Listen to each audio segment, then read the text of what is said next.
Imagine being born into a life of pure luxury, a princess with trillions at your fingertips, surrounded by palaces, priceless jewels, and every comfort you could dream of. But what if you were willing to give it all up for something as simple and powerful as love? Meet Princess Tunku Tun Aminah, who did just that. Her life, though seemingly perfect on the outside, was far from a fairy tale. With a world of traditions, responsibilities, and personal desires clashing, her journey was anything but easy. Get ready to dive into the extraordinary story of a princess who dared to rewrite her royal destiny. Born on April 8, 1986 in Johor Bahru, Malaysia, Princess Tunku Tun Aminah has always been surrounded by a rich blend of tradition and modernity. As the second child of Sultan Ibrahim Ismail and Raja Zarith Sophia, and the only daughter among 4 brothers, she naturally held a significant place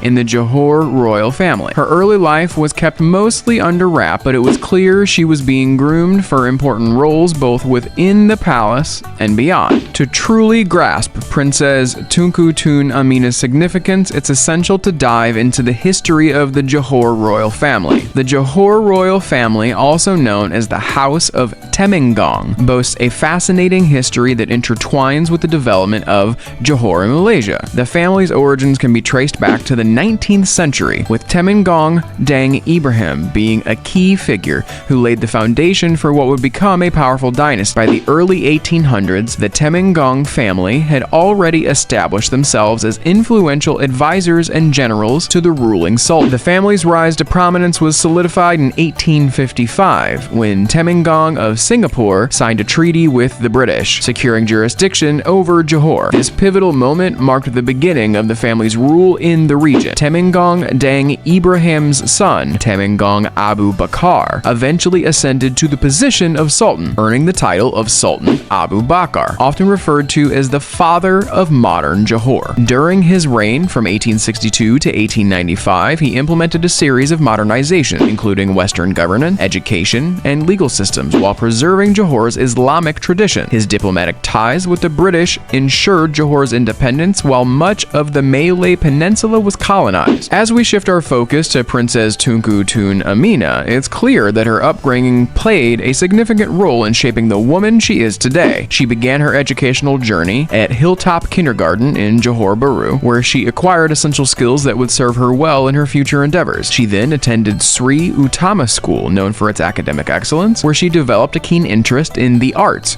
particularly drawing, a talent she inherited from her mother, Raja Zarith Sophia. After completing her primary education, Princess Tunku Tun Aminah continued her studies at Johor Bahru Convent School, one of the oldest and most prestigious institutions in the region. The school's strict academic standards and emphasis on discipline played a crucial role in instilling a strong sense of responsibility in her. At the age of 11, she took up horse riding, an activity that not only complemented her disciplined upbringing, but also sparked a lifelong passion for equestrian pursuit. Her educational journey later took her to Singapore, where she enrolled at LaSalle College of Art for her A-level study. LaSalle is renowned for fostering creativity and critical thinking that would become invaluable in both her personal and professional life. She also attended the Australian International School in Singapore, where she completed her higher school certificate. This experience provided her with global perspective, exposing her to diverse cultures and ideas that would later help her navigate her roles in business and royal duties. Princess Tunku Tun Aminah isn't just about royal duties. She's a business dynamo, famous for her hands-on involvement in several ventures, from beauty to hospitality. She's proven herself as a savvy entrepreneur. One of her biggest successes, her luxury skincare line, Lúwen, designed to bring top-tier skincare to women of all ages. Lúwen quickly became a favorite in Malaysia, reflecting her passion for beauty and wellness. The brand's quick rise to fame proves she knows what she's doing, making luxury skincare accessible and effective. But Tunku Tun Aminah doesn't stop at skincare. She's also heavily involved in sports, particularly as the president of Johor Darul Tazim Football Club. Now, most would assume her role is purely symbolic, but not this princess. She's actively leading the club, pushing it to new heights in Malaysia and earning international recognition. Her impact on the sports scene is just another example of how she's breaking the mold of what it means to be a royal. And let's not forget her role in real estate and hospitality as the chairperson of Berjaya Waterfront SND BHD and Berjaya Assets BHD. She's been instrumental in Johor's property development, with Berjaya Putrajaya waterfront standing as a major landmark in Johor Bahru. She's also ventured into telecommunications, joining the board of directors at Redtone International BHD, showing she's not afraid to dive into the tech world. Oh, and did I mention she even owns a KFC franchise in Stuleng Laut, Johor Bahru? Yep, this princess has a knack for business, understanding exactly what consumers want, and while she hasn't launched her own fashion line yet, her influence in the industry is undeniable, especially when she steps out in outfits that perfectly blend tradition with modern flair. But there's more to Princess Tunku Tun Aminah's wealth than what's usually out in the open. Besides her well-known business ventures, she might be into private investments or venture capital, backing up-and-coming startups that could really pay off. Plus, she might have a collection of high-value art and rare collectibles that add to her net worth. And don't forget about possible international ventures. She could be involved in business deals or partnerships overseas that boost her financial status. On top of that, she might own some prime real estate, both residential and commercial, that's worth a pretty penny. She could also be earning from endorsements or royalties tied to her brand. And let's not overlook the fact that her family's assets and investments play a role too, thanks to the Johor royal family's extensive wealth. So there is a lot more going on behind the scenes than meets the eye. Besides business, Tunku Tun Aminah's love story with Dennis Muhammad Abdullah is straight out of a fairy tale. They met through mutual friends when Dennis was working in Singapore, and despite their different backgrounds, their love blossomed. Dennis even converted to Islam to align with her family's traditions. Their wedding in 2017 was a beautiful mix of Malay and Western traditions, capturing the hearts of many. After the wedding, they settled into their royal roles, keeping a low profile while raising their two children, Layla Sophia and their second child, born in 2022. Despite their private life, Tunku Tun Aminah continues to shine in her business and philanthropic endeavors. One of her more heartfelt projects is the Tunku Laksamana Cancer Foundation, established in memory of her brother, Tunku Abdul Jalil Iskandar, who passed away from liver cancer in 2015. The foundation provides financial support to low-income cancer patients and raises awareness about disease, reflecting her deep commitment to giving back. Of course, life as a princess comes with its share of luxury. Tunku Tun Aminah enjoys the finer things, from living in the grand Istana Bukit Serene to traveling the world for both royal duties and leisure. Her style is impeccable, often mixing traditional Malay attire with the latest Western fashions, always accessorized with stunning jewelry. And let's not forget her love for luxury cars. Princess Tunku Tun Aminah is part of a family that owns an impressive fleet. We're talking about Rolls-Royces, Bentleys, and Ferraris, each one customized to perfection, reflecting the royal family's exquisite taste. Whether she's gliding through Johor Bahru in a sleek Bentley or making a statement in a royal event in a Rolls-Royce, her choice of wheels is as classy as it gets. And when she's not on the move, you might find her relaxing in a luxurious villa somewhere in Europe, proving that she's a modern woman who knows exactly how to blend tradition with the finest luxuries life has to offer. And there you have it, Princess Tunku Tun Aminah, living her best royal life while making waves in the business world and embracing modern luxury. From cruising around in her stunning Rolls-Royces and Bentleys to leading with heart in her charity work, she's truly got it all. She's not just a princess, she's a powerhouse who shows us how to mix tradition with a touch of modern glam. Whether she's attending a grand royal event or kicking back in a chic European villa, Tunku Tun Aminah is proof that you can be a trailblazer while staying true to your roots. So if you're inspired by her story, just like I am, don't forget to give this video a thumbs up, leave a comment with your favorite part of her journey, and hit that subscribe button so you never miss out on our latest content. Thanks for hanging out with, and we'll see you in the next video.